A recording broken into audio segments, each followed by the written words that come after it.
Where are we working out of today, Bendy?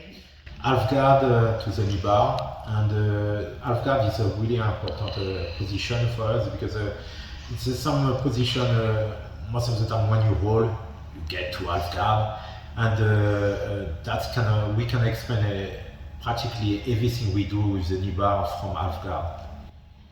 One of the things that you need for the Kneebar is you need to have your leg in between their legs, right? I mean, that's how we set pretty much everything up. And so half guard is just kind of like a natural go-to for that. So really excited about the technique we have for you today. And you don't want to miss any of these techniques, man. We are coming with some real heat. So go ahead and make sure you subscribe and hit the bell. Leave us comments if you're having any questions. We would really, really love to hear from you.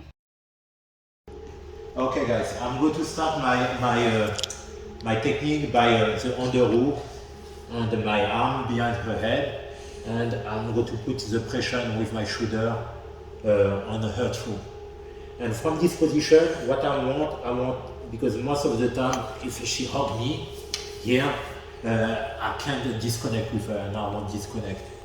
So what I'm going to do, I'm going to put my arm in front of her throat and control her shoulder. And that is almost like I want to choke her. And I want to create some space, so slide my arm inside here. And now I can create some space and make her disconnect. Control me and disconnect. When I'm disconnect with that, I'm going to control the biceps and slide for controlling the wrist. And now what I want to take the space and controlling the other wrist and put all my weight on her. Now I'm going to kind of like open my leg a little bit, and now shift my weight on my hand and elevate my leg and pass over the leg. And I want to stay in this position. We call that the sideways position here. From this position, I'm going to let go the wrist and grip immediately the far leg here. When I grip the far leg, I need to get the knee pit control for get my knee back inside here. When I have my knee back inside, now I'm going to put my weight here and elevate my knee and get my sit position. From my sit position, I'm going to put my arm on the ground and shift my hips, and now I have my drizzle control. From my drizzle control, get my knee lock and cross my foot, stretch the leg, and go for my Kneebar. When you do a Kneebar, you don't want your foot here because she can unlock your leg. You want this leg on bottom, this leg on top, and crawl on the bottom. Now I can do my Kneebar, and if that don't work, I'm come back to my V control. Use this leg for pendulum and come back on top.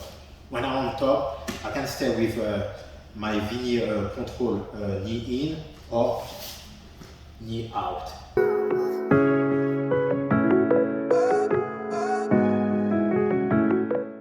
All right, here we are in the side sit position. Okay, so this is one of the few times I will have you actually have your knee on the mat when we're riding in the driver's seat. It actually helps our stability here to whereas it doesn't so much if I'm in the full on sit position. So this is kind of an exception for the side sit position. I'm kind of facing to the side here, and what I'm really using this for is two things. I kind of need to settle his hips when I take this transition. I don't really have great control over this leg yet, so if I don't settle his hips down, then he's still got a good chance of pushing me off and finishing this. So I kind of want to just sit here for like a millisecond, and that's why I'm kind of putting some focus on this position here. From here, now I can start to look for this other leg. Now I have control of this leg. Even though it may not look or feel like it so much to him, I do actually have control of this leg now. And what I'm going to do now is we're going straight over into the Drysdale position. So it looks like we skipped the sit position, but if you see me do it in slow motion, we actually don't. We just kind of slide through it because the settling happened over here instead of in the middle this time.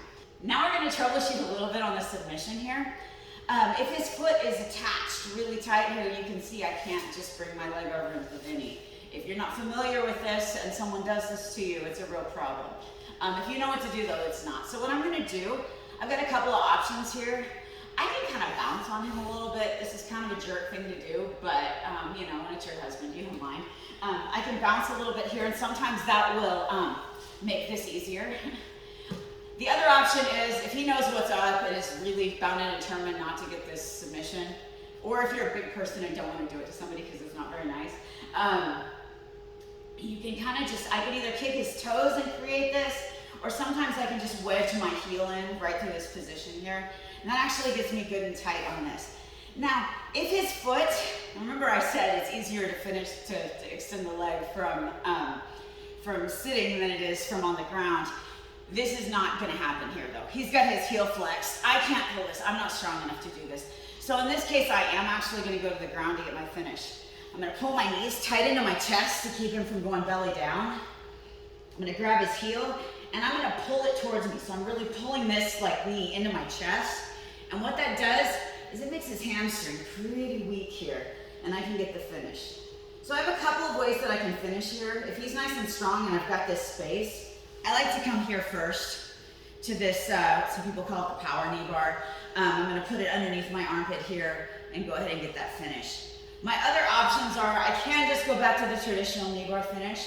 And last but not least, what I can do is I can extend my arms out so that they're almost locked out, and now I just start to put my hips in, and you can see I can pull that and get a little bit more extension there.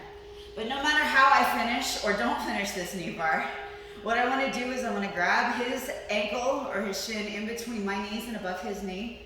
I'm going to kick this leg off and come back on top. If you're interested in more details on the finish, we've got a lot of great stuff in our backlogs if you go back and watch that. We also have an instructional video called The Systematic Attack of the Knee Bar Finish, and that is linked in the description below if you're interested in that. And we will see you next week with more Everywhere Knee Bars.